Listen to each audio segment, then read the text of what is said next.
Salve, salve, senhoras e senhores, meninos e meninas, garotos e garotas, professor Luciano, Geografia, e hoje vamos estar discutindo sobre o mundo desenvolvido, aspectos econômicos e aspectos sociais.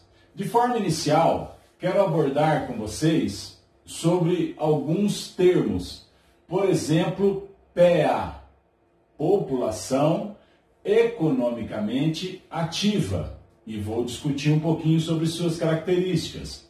Depois vamos abordar a PEI, população economicamente inativa, e suas características. E na sequência vamos discutir um pouquinho sobre os setores que a PEA, a população economicamente ativa, ou seja, as pessoas que estão em atividade, em trabalho. Então, quem é essa população economicamente ativa? São as pessoas que estão trabalhando, excluindo-se quem? As crianças, os estudantes e os aposentados. Então, esta PEA, essa população economicamente ativa, ocupa o setor primário, o setor secundário e o setor terciário da economia. E eu vou discutir com vocês também, de uma forma rápida, sucinta, sobre a terciarização da economia. Ou seja, está havendo em países subdesenvolvidos ou em desenvolvimento, como é no caso do Brasil, uma hipertrofia deste setor terciário. Bem, tomei a liberdade de colocar aqui para vocês observarem fotos que ilustram o setor primário, onde nós temos como principal característica as atividades extrativistas, vegetal, animal, mineral, agropecuária. E aqui nós já podemos abordar aquele termo commodities, que são o quê? As matérias-primas que geralmente têm o seu valor afixado em bolsas de valores. Aqui o setor secundário, representado pelo quê? Pelas atividades transformadoras de matérias-primas, como, por exemplo, a construção civil, a indústria, a produção energética. E aqui o setor terciário, que é o setor da prestação de serviços, que é o setor que está ficando hipertrofiado, ou seja, professores, arquitetos, advogados, médicos e o comércio como um todo entra aqui no setor terciário. Trouxe uma nova foto, numa nova perspectiva, para os senhores observarem o quê? Que o setor terciário, ele produz cada vez mais. O Brasil, em particular, tem aumentado a sua produção agrícola, mas temos um desemprego desestrutural. Por quê? Porque este setor tem se mecanizado, o setor primário. O setor secundário, também temos aumentado a nossa produção, mas nós temos o quê? Automatizado esse setor. Consequentemente, passamos a ter, devido às inovações tecnológicas, um desemprego desestrutural. E o que acontece? O setor terciário, esse setor da prestação de serviço, tem se tornado hipertrofiado no Brasil. Uma nova lâmina para as senhoras e senhores observarem o quê? A evolução da distribuição da PEA, da população econômica ativa, pelos setores da economia em percentagem. Então, lá no primeiro descritivo aqui, em 1940, nós tínhamos 70% da população, dos trabalhadores, fazendo o quê? Trabalhando no setor primário, na agricultura, na pecuária, e somente 19% trabalhando no setor terciário. Viemos avançando, 1940, 50, 60, 70, 80, 90, 2000, e em 2009, o dado que eu tenho disponível para apresentar para vocês, o setor primário tínhamos 17% da população trabalhando no setor primário. Observe que lá em 1940, 70% das pessoas trabalhavam no setor primário, com a agricultura, com a pecuária, Hoje, nós estamos falando da 2009, isso talvez até tenha modificado um pouco já, mas em 2009 nós tínhamos 17% da população trabalhando no setor primário e, ao contrário, agora o setor terciário, certo? A prestação de serviço e o comércio detém aproximadamente 61% desta população econômica ativa. Então, o setor terciário, ele tem se tornado hipertrofiado, tem se tornado inchado, tá? E isso também provoca o quê? Também provocado pelo aumento da informalidade. Então, hoje, infelizmente, temos muitos desempregados em nosso país. E o que isso produz? Um aumento da informalidade, pessoas prestando serviço, pessoas trabalhando na informalidade. Um aumento do desemprego estrutural, como nós dissemos agora já nos slides anteriores. O setor primário tem aumentado a sua produção, quando se diz respeito à agricultura, à pecuária, mas tem se mecanizado muito disso. O setor secundário da indústria, da transformação de matéria-prima, também tem aumentado a sua produção, mantido e aumentado a sua produção, mas também cada vez mais automatizando. Então nós temos o quê? Um aumento do desemprego estrutural e a migração das pessoas do setor primário e secundário para o setor terciário. Bem, o que isso nos leva? Qual que é a direção que isso nos leva a caminhar? Uma prestação de serviços desqualificada. Não é que a pessoa seja ruim você trabalhar no setor terciário, mas o setor terciário, hoje no país, além de não exigir uma grande mão de obra qualificada, ele também faz o quê?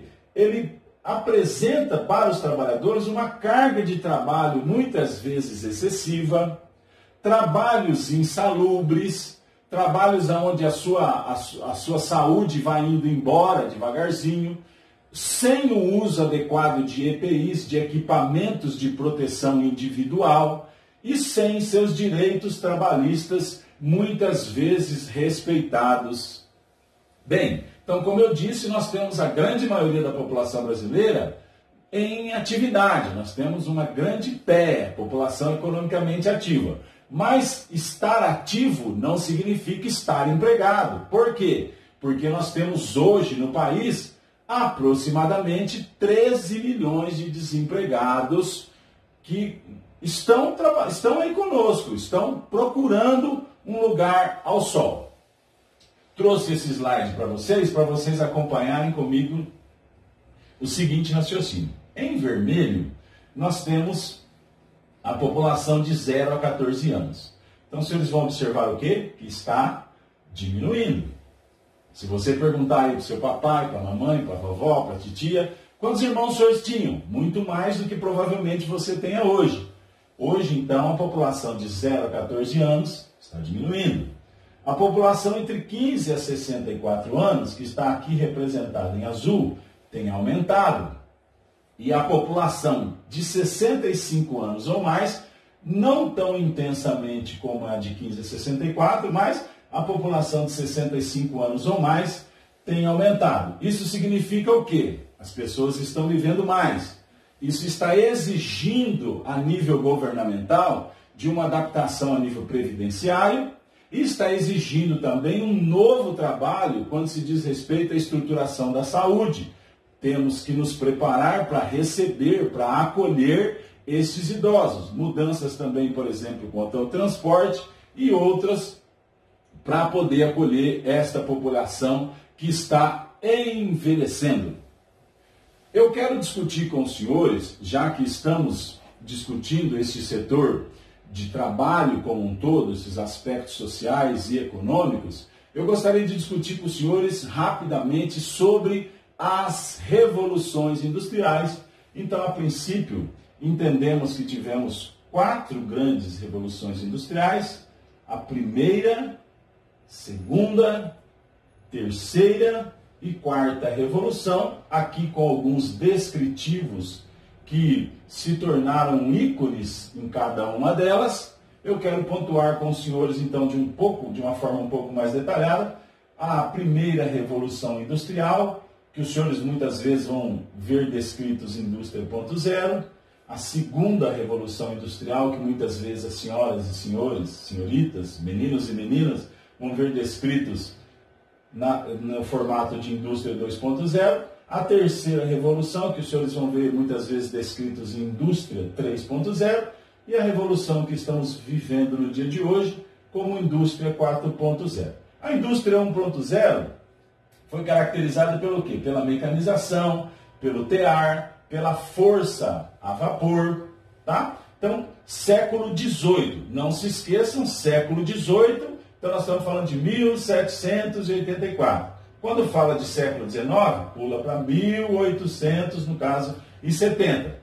Segunda Revolução Industrial, produção em escala, linha de montagem, a eletricidade e combustão. Não se esqueçam aqui, estamos falando de Fordismo, estamos falando de Toyotismo. A indústria 3.0, já por volta de 1969, estamos falando de automação, robótica, computadores, internet e eletrônicos. E a indústria 4.0, a que vivemos atualmente, sistemas cibernéticos, a internet das coisas, redes e inteligência artificial. Aqui eu coloquei para os senhores a importância do comércio internacional. Então temos hoje uma intensa e crescente inter-relação entre as nações. As nações se comunicam, trocam informações, trocam produtos, em que um pequeno conjunto de países desenvolvidos controla os principais fluxos econômicos e internacionais em geral, com amplas vantagens econômicas.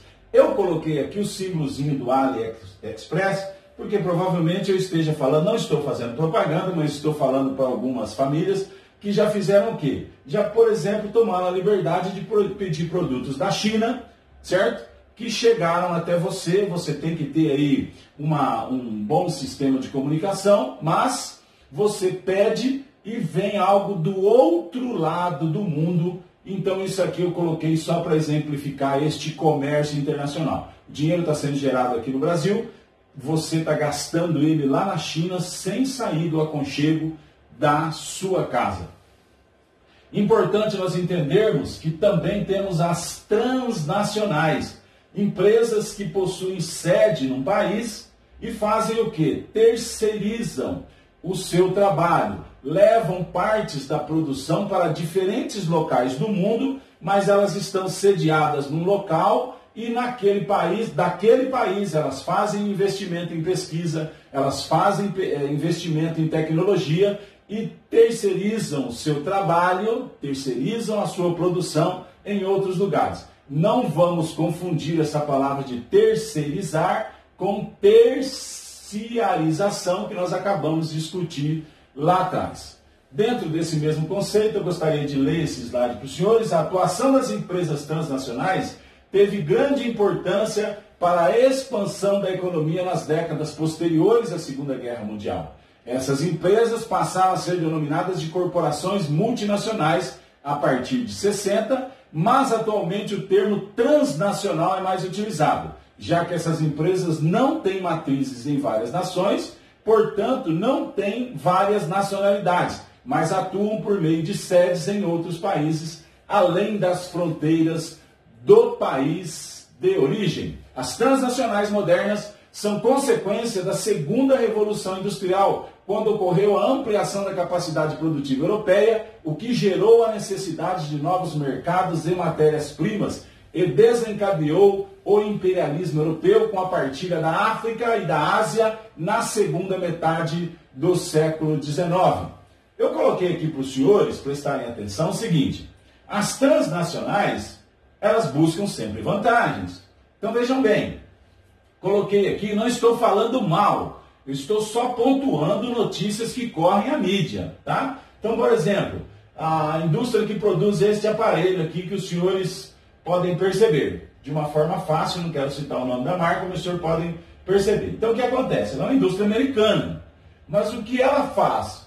Ela terceiriza a produção em alguns países, em particular, muitos dos senhores já sabem dessa informação. Por exemplo, elas utilizam a Ásia para produzir grande parte dos seus componentes, grande parte do seu aparelho, montar o seu aparelho lá, tá? Então ela faz pesquisa e tecnologia, ela cria o aparelho em si nos Estados Unidos, mas ela terceiriza essa produção para países onde ela tem vantagens. Que tipo de vantagem? Ela busca incentivo, por exemplo, incentivo fiscal, as transnacionais buscam isso. Então ela vai montar a empresa dela naquele país, a produção naquele país, e ela não vai pagar água por um tempo, ela não vai pagar luz por um tempo, ela não vai pagar imposto por algum tempo. Ela busca o que, as transnacionais? Ela busca mão de obra barata.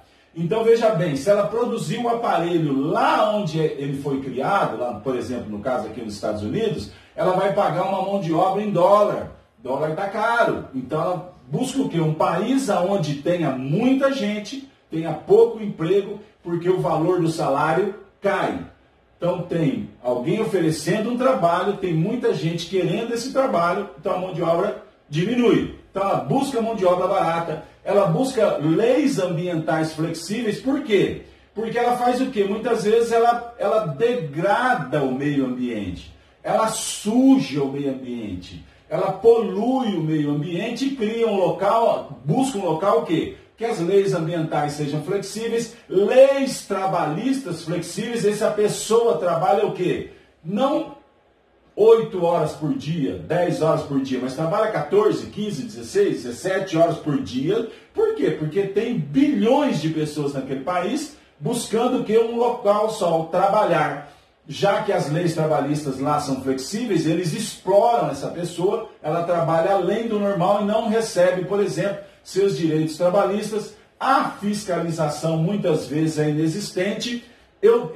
Neste momento, eu não quero transmitir para você, eu não estou falando mal das transnacionais. Eu só estou socializando uma informação com vocês que é a realidade. Aí do lado tem um carro bonito, produzido, por exemplo, aqui no Brasil. Por que é que ele não é produzido lá no local de origem desta transnacional? Porque lá ele vai ter que pagar uma mão de obra mais cara, a fiscalização ambiental é mais intensa, as leis trabalhistas são menos flexíveis. Então ele traz a produção para cá, o nosso país produz o produto, mas o lucro desse produto, que deveria ficar para cá, o lucro que deveria ficar para quê? Para criar uma educação de qualidade, que deveria criar projetos sociais, que deveria trazer segurança, um transporte de qualidade, o lucro vai lá para a sede dessa transnacional. Tomei a liberdade de trazer para os senhores aqui um slide mostrando transnacionais. As principais, as 500 maiores transnacionais do mundo, ali em primeiro lugar os Estados Unidos, possuem 128 dessas transnacionais. Como nós pontuamos, a sede está lá nos Estados Unidos, mas elas fazem o que? Elas terceirizam a produção dela para o mundo inteiro, buscando o que nós acabamos de pontuar nos slides anteriores. E eu gostaria que os senhores entendessem o que? Essas transnacionais, elas mandam funcionários para os diferentes locais do mundo. Então esses funcionários têm que se adaptar a costumes. E muitas vezes esses funcionários sofrem algum tipo de retaliação. Eles por terem determinados costumes, eles sofrem algum tipo de preconceito. E nós já vamos discutir rapidamente isso. Eu trouxe mais um slide para os senhores observarem. Os principais fluxos econômicos. Então os países desenvolvidos fazem o quê? Eles pesquisam, eles investem, certo, em tecnologia e terceirizam para os países subdesenvolvidos o quê? A produção dos seus produtos. Não se esqueçam que o quê? Que essa indústria que chega num país, numa cidade, sem uma preparação, faz o quê? O que acontece? Entre outros fatores, uma saída dessa população, onde essa indústria está chegando rapidamente do setor rural e a vinda para a cidade em busca de um bom emprego. Essa saída, esse êxodo rural produz um inchaço demasiado nestas cidades que estão recebendo essas indústrias, e daí todos aqueles problemas sociais que nós já estamos acostumados a ver no dia a dia, falta de água, falta de luz, falta de moradias, falta de segurança, o transporte está ruim e N outros fatores que não é o tema da nossa discussão hoje. Então esses países subdesenvolvidos e industrializados tardiamente são, podemos dizer, me perdoem o termo, são explorados produzem essa mercadoria que está sendo proposta para eles e enviam lucro para os países desenvolvidos, degradam os países subdesenvolvidos e enriquecem os países desenvolvidos. Eu já estou encerrando o nosso trabalho de hoje. Eu queria colocar para vocês, como eu disse, essas transnacionais muitas vezes enviam funcionários, colaboradores de diferentes países para os seus novos postos de trabalho e eles enfrentam muitas vezes esse conceito que nós estamos colocando aí, xenofobia, palavra de origem grega, xeno, estrangeiro, fobia, medo do estrangeiro. As pessoas que estão recebendo esse colaborador passam a demonstrar para ele um pouco de aversão, de refratariedade, não o aceitam bem e a gente tem esse termo para denominar quando ele não é recebido da forma adequada, xenofobia. Aqui eu coloquei para os senhores 2 slides, não a nova lei de imigração, então muitas pessoas não aceitam bem, porque eles entendem o que o país que está recebendo esse imigrante está entendendo que ele está vindo tomar um trabalho da pessoa que está ali, que é nativa daquele local. Coloquei também uma bandeira ali, uma reflexão, né? Muitos países criam leis, criam situações para que esse imigrante de forma nenhuma venha a ser bem-sucedido. Quero agradecer a sua atenção. Até mais.